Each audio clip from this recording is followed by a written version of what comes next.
જય શ્રી કૃષ્ણ બધાને. અને અત્યારે હું આખી ડુંગળીનું શાક બનાવું છું.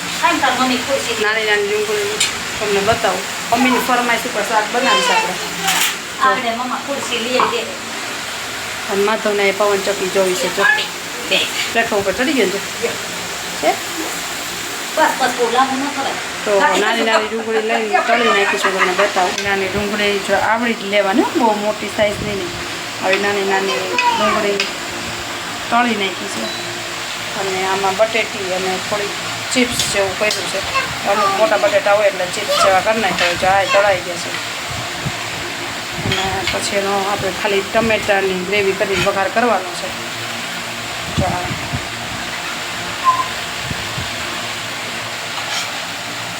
ખાલી ડુંગળીનું કરવું હોય તો એ કરાય, પણ અમુકને ડુંગળી ન ભાવતી હોય એટલે બટેટું ન ખાય એટલે બે મિક્સ થઈ જાય. દમ આલુ ને ભેગી ડુંગળી. પવન જો માધવ છે ને એમ રસોઈ કરતા હોય એટલે મારા હાઈર હાઈર પવન ચક્કી જો તમને આમથી બતાવો. પવન ચક્કી ક્યાં ગઈ જો દેખાડી માથું પવન ચક્કી જોવા બેઠો છે. અને અહીંયા અમે રસોઈ કરી છે ને બેસી ગયો છે. જો ચડી ગયો. હવે આપણે વઘાર કરી નાખીએ. એના જ તેલમાં તેલ ગરમ કરવા મૂકી દીધું છે. અને હવે મમ્મી છે ને પેલા મરચાં તળી લે પછી વઘાર કરે. આ છે નીમડાબેન. રેસીપી ગમે તે એકવાર ટ્રાય કરજો, બહુ મસ્ત બને એમ કહે છે. હવે ખાધા પછી ખબર પડે કેવું થાય છે. અને વઢવાણી મરચાં તળાય છે.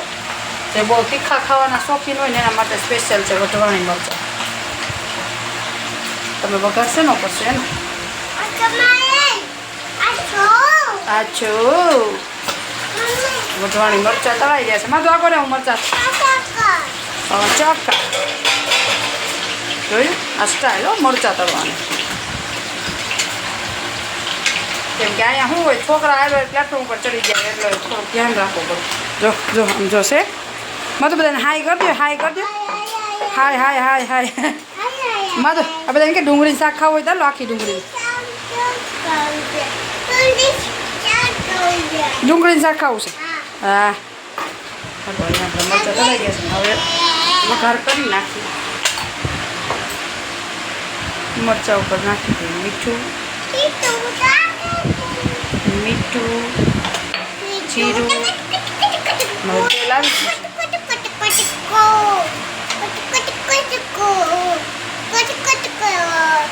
એમાં જાય રાઈ જીરું, થોડીક એવી હિંગ, મીઠા લીમડાના પાન અને જરી ચપટી કેવો ગરમ મસાલો. અને નાખી દીધી ટમેટાની ગ્રેવી. એકદમ સુપર સ્મેલ આવે છે.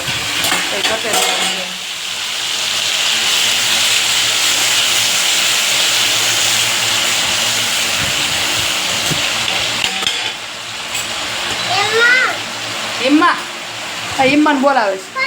આ ભાઈ ઈમ્માન બોલાવે. હળદર, સ્વાદ પ્રમાણે મીઠું,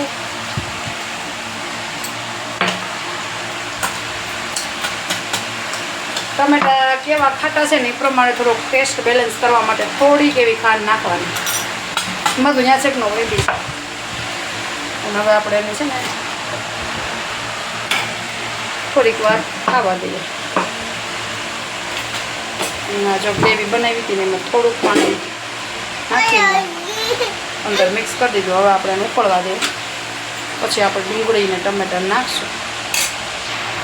અને હવે છે ને ડુંગળી ને બટાટા ટમેટા નહીં. હવે આપણે એને સરસ મજાનું ઉકળવા દેવાનું છે 10 મિનિટ જેવું. ત્યાં રેડી થઈ જાય ને. કેમ કે તળાઈ ગયું. આમ જો આ પોકી ગયો. આમ જો જો ને સગડિયા ધંધા કરવાનું.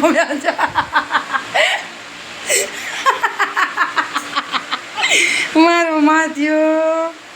ચાલો જો હવે છે ને આને 5 મિનિટ જેવું થવા દે તો બની ગયું આપણું આખી ડુંગળીનું અને આખા બટેટાનું શાક.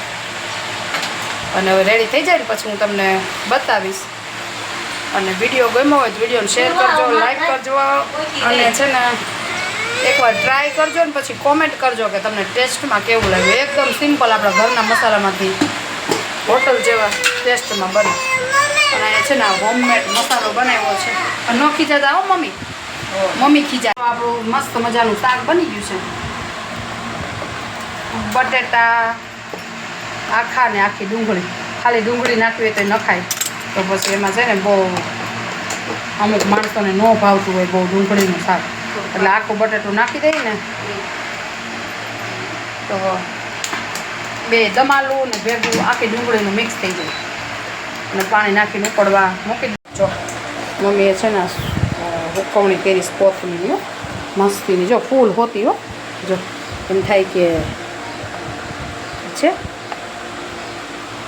અને આમ બાજુ છે આ હોમમેડ મસાલો નાખવાનો છે, ઘડી પર ઉકળવા દઈએ પછી નાખી દઈએ. અને તમારે જેવી ગ્રેવીમાં થોડી ગ્રેવી જો હાવ એકદમ ઘણે ન પાણીવાળું ભાવતું હોય તો એને થોડુંક ઓછું પાણી નાખવાનું. એમ તો મસાલો નાખવો એટલે ડ્રાય જેવું જ થઈ જાય. એટલે આપણે ખાલી ગ્રેવી ચડી જાય એટલી જ વાર હોય ટમેટાની ગ્રેવી, કેમ કે બટેટા ને ડુંગળી તો આપણે તળેલા છે જ. થોડીક ચટણી નાખી, મરચું પાવડર, અને આ છે સરગવાના સિંગનો પાવડર છે. પછી આપણે થોડું ઘટ ખાવા દેવાનું છે, પછી મસાલો બધો નાખશું.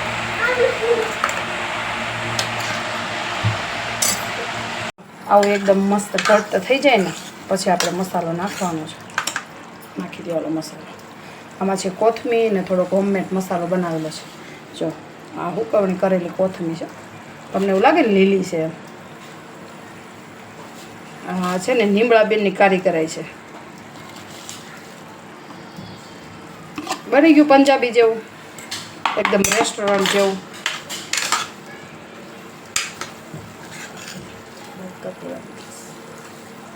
હાલો હવે છે ને આપણે મિક્સ કરી દઈએ, 1 મિનિટ જેવું થવા દઈએ. જો થોડીક લસણવાળી ચટણી નાખવાની બાકી રહી ગઈ હતી એટલે થોડીક નાખીને મિક્સ કરી દઈએ, કેમ કે આમાં છે ને લસણ ડુંગળીનો ટેસ્ટ જ મસ્ત આવે.